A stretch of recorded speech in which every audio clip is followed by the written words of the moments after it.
Dombivli police station हद्दीत दोन महिलांच्या बाबतीत हा प्रकार घडलेला आहे की महानगर गॅस लिमिटेड कंपनीकडून बोलतो असं सांगून तुमचं गॅस कनेक्शन बंद होईल असं सांगून त्यांना APK फाईल पाठवल्या आणि त्या APK फाईलमध्ये त्यांनी फॉर्म भरायला सांगितले आणि त्यानंतर सदर महिलांच्या बँक अकाउंटमधून जवळपास एका बँक अकाउंटमधून 3 लाख रुपये आणि दुसऱ्यामधून 1 लाख रुपये अशी रक्कम संबंधित फसवणूक करण्याच्या खात्यावर वळती झालेली आहे. याबद्दल डोंबिवली पोलीस स्टेशन येथे गुन्हा नोंद करण्यात आलेला आहे.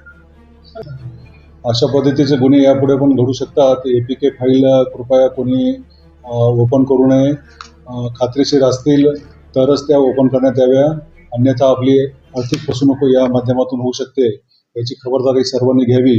त्याचप्रमाणे गॅस सिलेंडरचा साठा करणे हे अवैध आहे आणि त्याबाबत संबंधितांवर गुन्हा नोंद करण्यात येईल.